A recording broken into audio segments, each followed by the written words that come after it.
Hello बच्चों, मैं हूं अविनाश सर और हमारा ये प्यारा सा चैनल है केमिस्ट्री वाला भाई अविनाश सर। इस वीडियो से पहले हमने देखा है how to find out valence electron and valency part 1 और उसका ये पार्ट 2 है। उसमें हमने सीखा था 1 से लेकर एटमिक नंबर 20 तक, एटमिक नंबर 1 से एटमिक नंबर 20 तक के एलिमेंट्स के वैलेंस इलेक्ट्रॉन और उनकी वैलेंसी निकाला है। और यहाँ हम सीखेंगे एटमिक नंबर 21 से लेकर 30 तक, 31 भी कह लीजिए। इनका इलेक्ट्रॉनिक कॉन्फ़िगरेशन हमने रख दिया है, यहाँ डाल दिया है।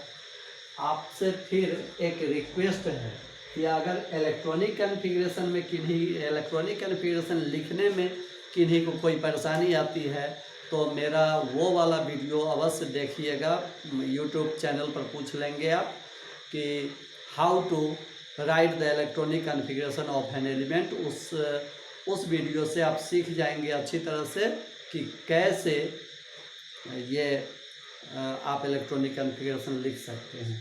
और यहाँ इलेक्ट्रॉनिक कॉन्फ़िगरेशन लिखा हुआ है।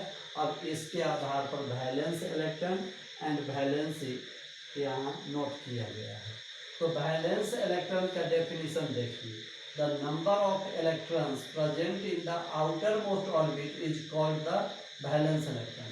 The number of electrons present in the outer most orbit of an element is called the valence electron of the element. लेकिन इसके साथ साथ यहाँ ये भी हमने लिखा है also the electrons associated with bond formation, मतलब उन इलेक्ट्रॉन्स को भी वैलेंस इलेक्ट्रॉन्स में हम शामिल करते हैं जो बॉन्ड बनाने में, केमिकल रिएक्शन के दरमियान बॉन्ड बनाने में पार्टिसिपेट करते हैं। अब प्रश्न उठता है कि ठीक है भाई, हम उनको भी इंक्लूड कर लेंगे वैलेंस इलेक्ट्रॉन में जो इलेक्ट्रॉन्स बॉन्ड बनाने में पार्टिसिपेट करते हैं, लेकिन ये कैसे पता चलेगा कि आउटर मोस्ट ऑर्बिट के इलेक्ट्रॉन तो बॉन्ड बनाने में पार्टिसिपेट करते हैं, लेकिन उनके अलावा और कौन इलेक्ट्रॉन बॉन्ड बनाने में पार्टिसिपेट करते हैं, इसकी जानकारी कैसे मिलेगी? तो इसके लिए मैं कुछ ट्रिक बतला रहा हूँ। ये ट्रिक 100% हर जगह कारगर नहीं है 20 के बाद, लेकिन फिर भी इसके माध्यम से आप सीख जाएंगे। जैसे पहले तो ये देख लीजिए कि 21 से जो शुरू हुआ ये एलिमेंट्स, तो ये सब ट्रांजिशन मेटल्स हैं और ट्रांजिशन मेटल्स की वैलेंसी वेरिएबल होती है, बदलती रहती है। एक कंपाउंड में कुछ और वैलेंसी, दूसरे कंपाउंड में कुछ और वैलेंसी। जितने नंबर ऑफ इलेक्ट्रॉन्स पार्टिसिपेट करते हैं किसी बॉन्ड के फॉर्मेशन में, किसी एलिमेंट का जितने नंबर ऑफ इलेक्ट्रॉन्स पार्टिसिपेट करते हैं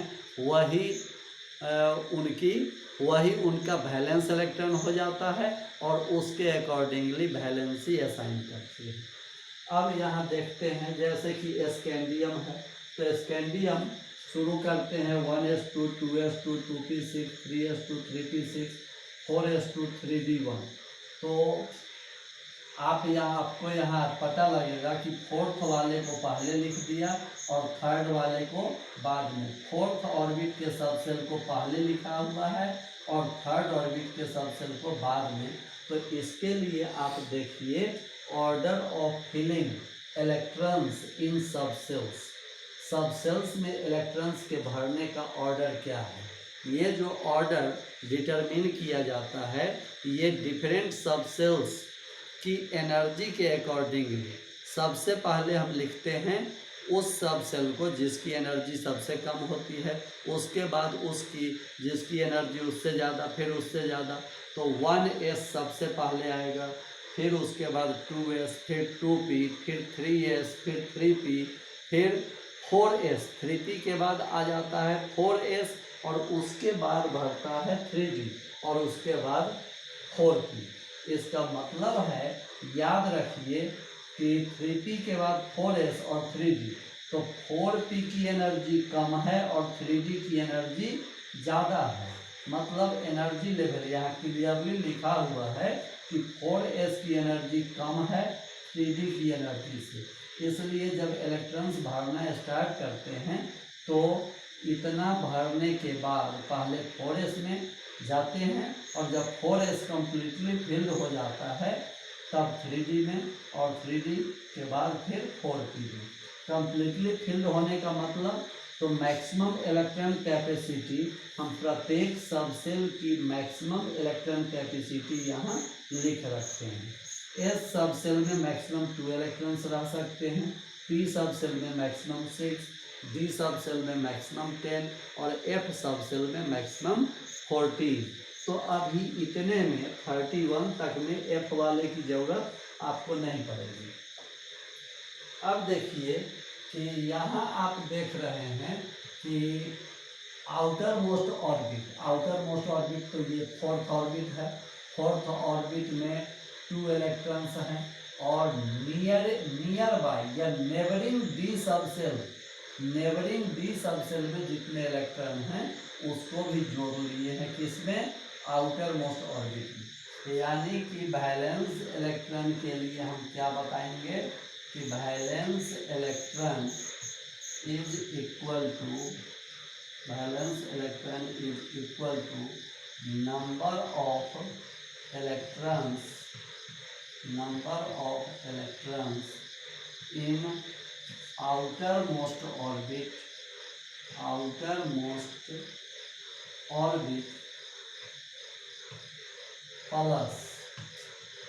प्लस बोला जाता है incompletely filled d subshell, incompletely filled d subshell electrons, अगर डी सबसेल अधूरे भरे हुए हैं, मतलब 10 से कम भरे हुए हैं, तो उनके इलेक्ट्रॉन को आउटर मोस्ट ऑर्बिट के इलेक्ट्रॉन में ऐड कर लेते हैं। लेकिन यह बात भी हमेशा के लिए सही नहीं है, क्योंकि आप देखिए यहाँ कॉपर में outer most orbit 4th orbit है जिसमें 1 इलेक्ट्रॉन है, और यहाँ कम्प्लीटली फिल्ड है डी सबसेल, तो उसके इलेक्ट्रॉन को भी ऐड करके यहाँ 11 बताए हैं। इसी तरह आउटर मोस्ट ऑर्बिट है जिंक में 4th ऑर्बिट जिसमें 2 इलेक्ट्रॉन्स हैं, तो उसके और उसके नज़दीकी डी सबसेल जो कम्प्लीटली फिल्ड है उसके इलेक्ट्रॉन को भी ऐड कर लिए हैं, तो यहाँ 12 हो गया। और इसी तरह देखिए गैलियम, तो गैलियम में 4s2 3d10 और 4p1, मतलब आउटर मोस्ट ऑर्बिट तो 4th ऑर्बिट है, ये और ये आउटर मोस्ट ऑर्बिट है जिसमें 2 and 1 3 इलेक्ट्रॉन्स हैं, और तब क्या है कि 10 जो नेबरिंग ऑर्बिट का डी सबसेल है उसके इलेक्ट्रॉन को भी ऐड कर लिए हैं। तो इस तरह से यहाँ आप बोल सकते हैं 30। कुछ लोग बोलते हैं कि नहीं, ऐसा नहीं बोलेंगे, जब डी कम्प्लीटली फिल्ड हो गया तो उसके इलेक्ट्रॉन को छांट देंगे, और तब इस तरह से लोग बतलाते हैं कि यहाँ वैलेंस इलेक्ट्रॉन 1 हो गया, यहाँ 2 हो गया, यहाँ 3 हो गया। तो ये भी हम मान लेते हैं, चलिए 1 2 या 3 हो गया। लेकिन जब आप पीरियोडिक क्लासिफिकेशन देखेंगे तो पीरियोडिक टेबल में, मॉडर्न पीरियोडिक टेबल में मोसले का जो पीरियोडिक टेबल है, long form of periodic table है, आज का जो द बेस्ट पीरियोडिक टेबल है, उसमें एलिमेंट्स को अरेंज किया गया है उनके वैलेंस इलेक्ट्रॉन के नंबर के आधार पर, और तब वहाँ देखेंगे तो वहाँ आप पाएंगे कि इसको भी ऐड करके कम्प्लीटली फिल्ड डी सबसेल के इलेक्ट्रॉन को भी आउटर मोस्ट ऑर्बिट के इलेक्ट्रॉन में ऐड करके और तब दिया गया है। जैसे इसमें वैलेंस इलेक्ट्रॉन 11 है तो ये ग्रुप 11 में है, वैलेंस इलेक्ट्रॉन 12 है तो ये ग्रुप 12 में है, और वैलेंस इलेक्ट्रॉन यहाँ 13 है तो ये ग्रुप 13 में है। अब तो ये तो हो गया वैलेंस इलेक्ट्रॉन। और वैलेंस इलेक्ट्रॉन कैसे, तो आउटर मोस्ट ऑर्बिट में जितने इलेक्ट्रॉन हैं और उसके नेबरिंग ऑर्बिट में जो डी सबसेल है उसके इलेक्ट्रॉन को भी हम ऐड कर लिए, और इस तरह से 2 और 1 3, 2 और 2 4, 2 और 3 5, 1 और 5 6, 2 और 5 7, 2 और 6 8। देखिए यहाँ आयरन में वैलेंस इलेक्ट्रॉन कितना है, 8 है। इसके पहले वाले वीडियो में हमने बतलाया था कि इनर्ट गैसेस में वैलेंस इलेक्ट्रॉन 8 होते हैं, लेकिन उसकी वैलेंसी 0 होती है। तो वो इनर्ट गैसेस की बात थी। और ये ट्रांजिशन मेटल्स हैं, तो ट्रांजिशन मेटल में अगर 8 है तो वैलेंसी इनका 2 और 3, अगर यहाँ 9 है तो वैलेंसी 2। अब इस तरह से वैलेंसी पर चर्चा करेंगे थोड़ा। ये देखिए निकल 8 और 2 10, 1 और 10 कॉपर में, वह आउटर मोस्ट ऑर्बिट में 1, और नेबरिंग सेल के डी सब सेल में 10 तो 11 हो गया, और इनका 12, इनका 13 हो गया। तो इस तरह से आपने देखा वैलेंस इलेक्ट्रॉन देखा। अब वैलेंसी को जो देखेंगे तो वैलेंसी होता है, एक तो आउटर मोस्ट ऑर्बिट के इलेक्ट्रॉन पार्टिसिपेट करते हैं बॉन्ड फॉर्मेशन में।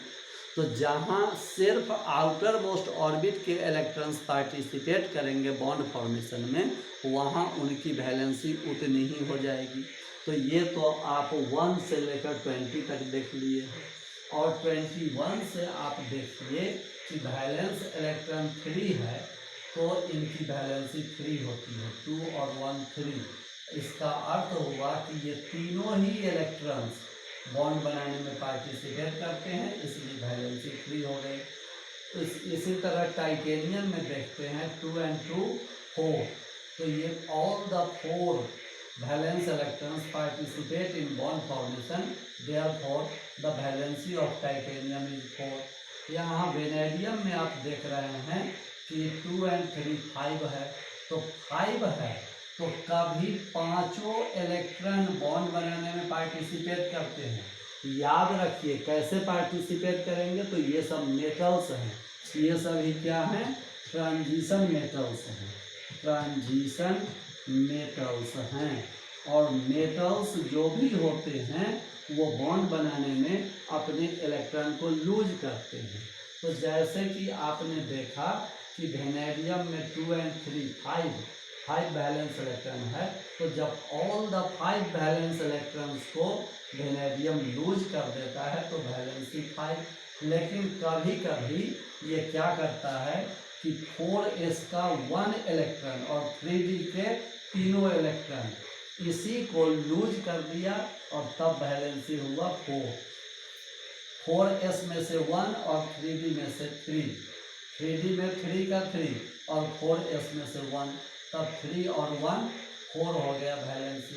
अब आपके मन में क्वेश्चन उठेगा कि आखिर ऐसा क्यों हुआ कि 4s में से 1 ले लिया, 3d में से तीनों ले लिया। तो ऐसा इसलिए कि हाफ फील्ड याद रखिए, हाफ फील्ड या completely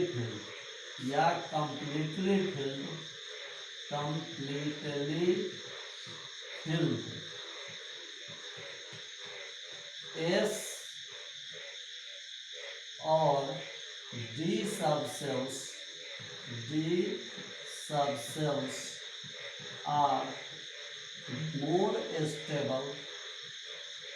are more stable than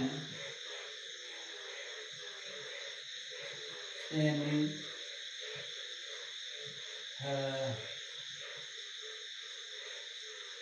neighboring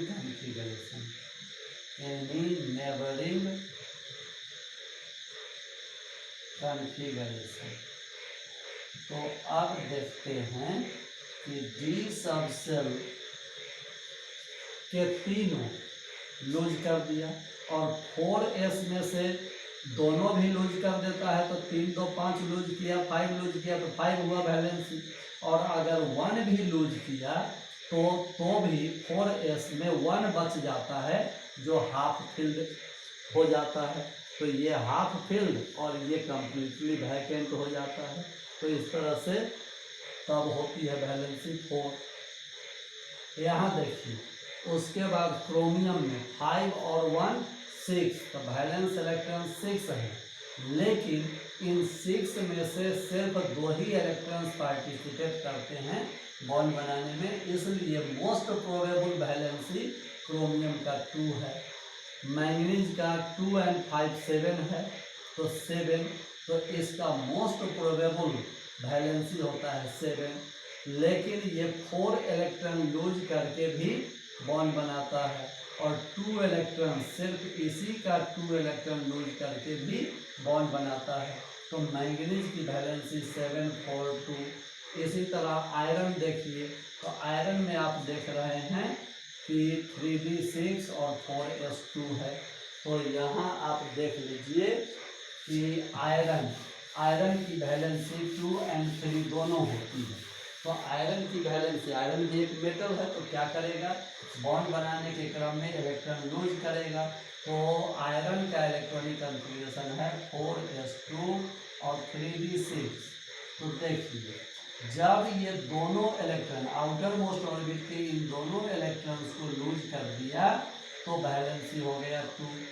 लेकिन अब देखिए डी सबसेल में 5 ऑर्बिटल्स होते हैं, 5 ऑर्बिटल्स होते हैं और इनमें इलेक्ट्रॉन्स ऐसे भरे हुए हैं 1 2 3 4 और 5 और ये 6th इलेक्ट्रॉन। आप जानते हैं कि डी सबसेल में अगर कंप्लीटली फिल्ड होगा तो 10 होगा और हाफ फिल्ड होगा तो 5।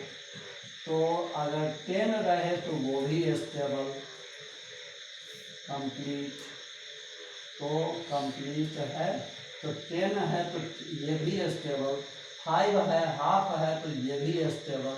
लेकिन हाफ से एक अधिक या एक कम अनस्टेबल होता है।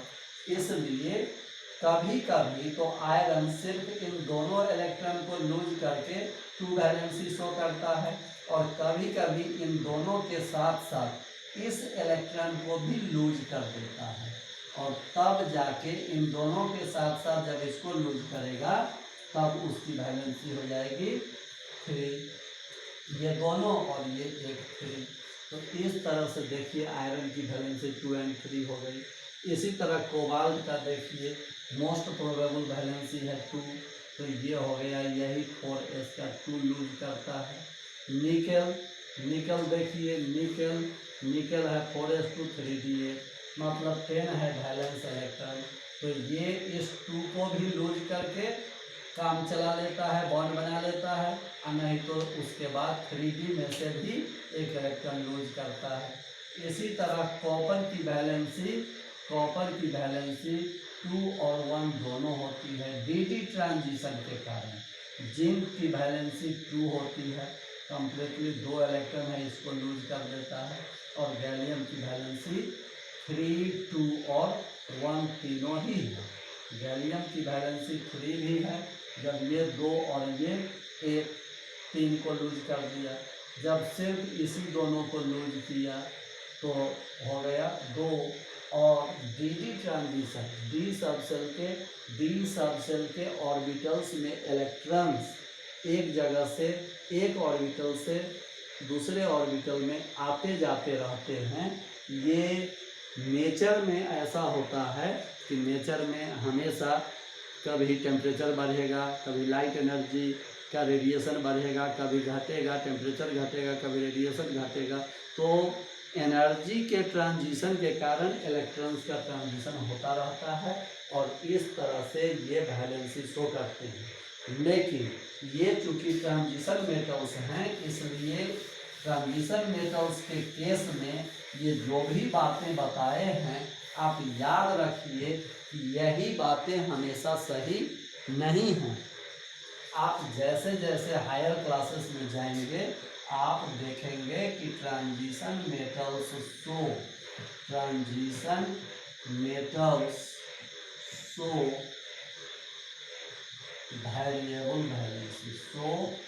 Variable valency.